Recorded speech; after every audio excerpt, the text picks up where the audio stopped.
தற்பொழுது ஒரு அண்மை செய்தி.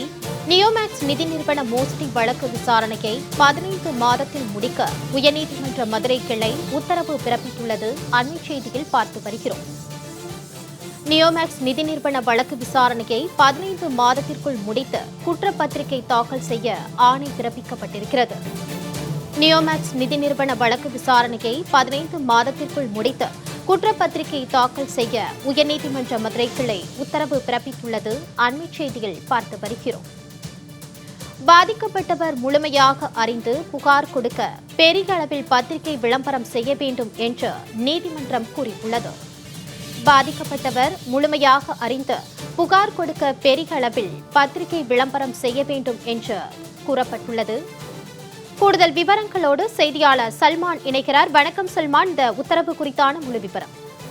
மதுரையை தலைமையிடமாக கொண்டு செயல்பட்ட நியோமேக்ஸ் நிதி நிறுவனம் பல்வேறு முதலீட்டாளர்களை அதிக அளவிற்கு வட்டி தருவதாக கூறி தற்போது வரைக்குமாக 5000 கோடி ரூபாய் வரைக்கும் மோசடி செய்ததாக பொருளாதார குற்றப்பிரிவு காவல்துறையில் வழக்கு பதிவு செய்யப்பட்டு அதன் அடிப்படையில் அதனுடைய இயக்குநரான கமலக்கண்ணன், பாலசுப்ரமணியன், கபில், வீரசக்தி உள்ளிட்டோர் கைது செய்யப்பட்டு தற்பொழுது நிபந்தனை ஜாமீனில் உள்ளார்கள். இந்த நிலையில்தான் அந்த இயக்குநர்களில் ஒருவரான கபில் உள்ளிட்ட பலரது ஜாமீனை ரத்து செய்ய கோரி மனு தாக்கல் செய்யப்பட்டிருந்தது.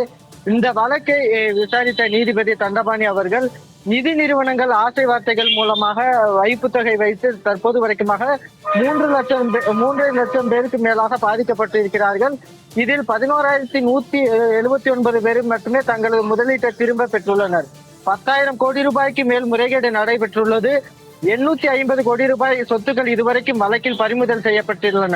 இந்த நிலையில்தான் தொடர்ந்து இதுபோன்ற நிதி நிறுவனங்கள் மோசடியில் ஈடுபட்டு வருகின்றனர் எனவும், இந்த வழக்கை பொறுத்த வரைக்கும் வழக்கு பதிவு செய்யப்பட்டு முக்கிய குற்றவாளிகள் கைது செய்யப்பட்டு தற்போது நிபந்தனை ஜாமீன்களில் உள்ளார்கள். இந்த வழக்கு விசாரணை சிறப்பு நீதிமன்றத்தில் நடைபெற்று வருகிறது எனவும், விசாரணை நீதிமன்றம் இந்த வழக்கில் பாதிக்கப்பட்டவர்கள் தரப்பில் புகார் பெற்று நிவாரணம் வழங்க வழக்கறிஞர் ஆணையம் அமைத்து உத்தரவு பிறப்பித்திருந்தது. அந்த உத்தரவு ரத்து செய்யப்படுகிறது எனவும் குறிப்பிட்ட நீதிபதிகள், இந்த முறைகேட்டில் குற்றம் சாட்டப்பட்டவர்களில் விசாரணைக்கு முழுமையாக ஒத்துழைப்பு வழங்க வேண்டும் எனவும், தங்களிடம் முதலீடு செய்தவர்களின் விவரங்கள், முதலீடு செய்யப்பட்ட தொகை, நிறுவனத்திற்கு சொந்தமான இடங்கள், சொத்துக்கள் விவரங்களை முழுமையாக வழங்க வேண்டும் என குறிப்பிட்டார்கள்.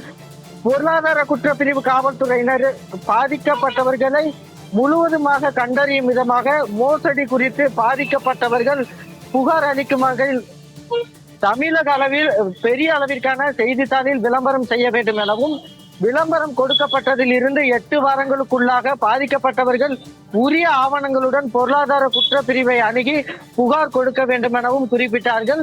அதே போன்று பாதிக்கப்பட்ட மக்களுக்கு புகார் பெற்று பொருளாதார குற்றப்பிரிவு இந்த வழக்கு தொடர்பான விசாரணையை முடித்து 15 மாதங்களில் சிறப்பு நீதிமன்றத்தில் குற்றப்பத்திரிகையை தாக்கல் செய்ய வேண்டும் எனவும், நிதி நிறுவனம் நடத்தி மோசடி செய்தவர்களின் சொத்துக்களின் நிறுவனங்கள் மற்றும் சொத்து குறித்து கண்டறிந்து அவற்றை மொத்தமாக வழக்கில் இணைக்கவும் உடனடியாக நடவடிக்கை எடுக்க வேண்டும் எனவும் குறிப்பிட்டிருக்கிறார்.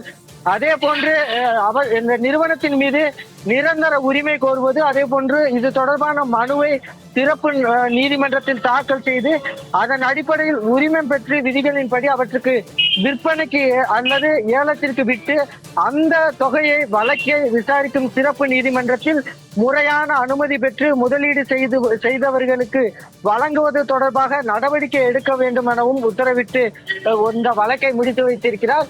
நியோமேக்ஸ் வழக்கு நிதி நிறுவன மோசடி வழக்கு என்பது தமிழகம் முழுவதிலும் பரபரப்பை ஏற்படுத்தியிருக்கக்கூடிய நிலையில் இந்த நிதி நிறுவனத்தில் முதலீடு செய்த முதலீட்டாளர்களுடைய வழக்கை 15 மாதங்களில் முடித்து அவர்களுக்கு முதலீட்டாளர்களுக்கு உரிய இழப்பீடு கிடைப்பதற்கான நடவடிக்கைகளை மேற்கொள்ள வேண்டும் எனவும் நீதிபதிகள் குறிப்பிட்டிருக்கிறார்கள். மாலதி, சல்மான், நியோமேக்ஸ் வழக்கு தொடர்பான கூடுதல் விவரங்களோடு இணைந்தமைக்கு நன்றி.